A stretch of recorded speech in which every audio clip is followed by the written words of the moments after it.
Hi, thank you for watching Digging to China. I'm Dong Xiong. In early September, Chinese regulators used a derogatory slur to warn media companies of androgynous pop idols and any man who express a more feminine style. The word that the National Radio and Television Administration used was Niang Pao, which roughly translates to sissy man. In its guidance, the regulators tell media companies to strictly control the selection of program actors and guests. In mid-September, the same regulators called for boycotting fan culture in general and gay male love stories in particular. Other than media companies, Chinese authorities have ordered gaming giants to end their focus on profits and cut content perceived to be breeding effeminacy.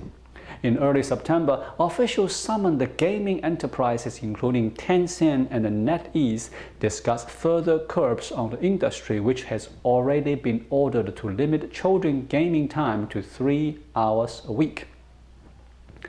It was not the first time Beijing pushed conservative ideas about gender. In 2016, it banned entertainment programs with gay themes, and in 2018, some state media attacked on effeminate men in popular culture. However, the current campaign also directs at pop stars and TV personalities, and it appears to be sustained and coordinated.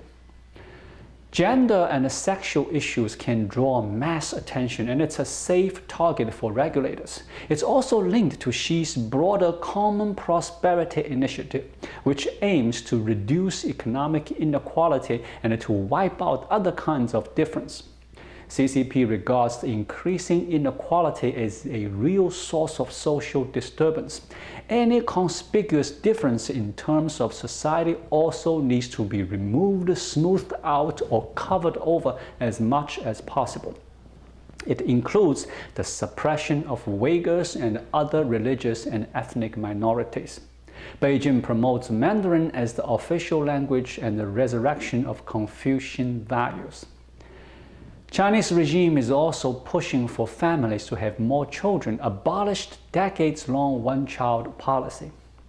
The rules will have effects for companies across the entertainment, fashion industries, beauty, makeup, and cosmetic surgery. These are also targets for regulatory control. This summer, WeChat shuts accounts for LGBTQ associations at top universities including Tsinghua and Peking. The reason? They violated unspecified rules.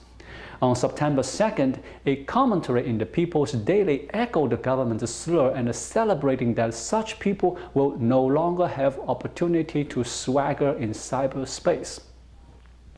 The problem for regulators is not sexuality. The problem is that men just don't look like men anymore.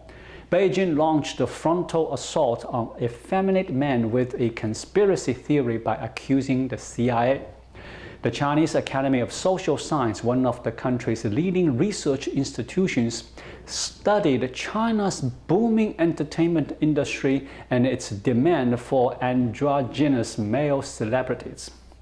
Its report, titled "Do You Know How Hard the CIA is Working?" accuses the CIA of beginning its campaign to brainwash Asian men in Japan in 1962 with the foundation of the Johnny and Associations Talent Agency. It claims the agency's founder, Johnny Kitagawa, was loyal to the Americans rather than the Japanese and colluded with the CIA to use entertainment to brainwash the Japanese people, to weaken the male temperament of Japanese society. Who is Johnny Kitagawa?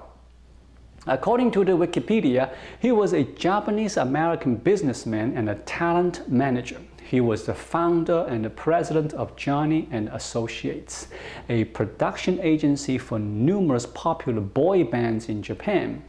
Kitagawa assembled, produced, and managed more than a dozen popular bands and was regarded as one of the most powerful figures in the Japanese entertainment industry. He held a virtual monopoly on the creation of boy bands in Japan for more than 40 years. According to Beijing's study, Johnny Kitagawa worked for CIA. Why? Because Beijing's experts compared China's entertainment industry, which editable feminine male artists, to Hollywood, where male stars are not like this. Most of them are tough guys. When Japan's economy imploded in the 1990s, South Korea stepped in. When androgynous Korean boy band Super Junior broke into China in the early 2000s, the trend was established. The Nyang Pao were here to stay. The biggest celebrities in mainland China often are imported from the K-pop industry in South Korea. Their style has influenced a generation of young fans in China who like their idols to be pale and delicate. This obviously has irked Beijing. An editorial in the state-run Xinhua news agency derided the sissy man unfit for the task of helping our nation reach its renaissance. Last year, Xinhua news agency lambasted the singers in the new group New at 4 as sissy pants and said they were not men but not women. Just to play fair, both Japan and Korea also went through their own debates about masculinity in crisis. The counterweight to androgynous idols had been the strong, silent salaryman. He put on a tie every morning as solid and reliable as the firm where he worked.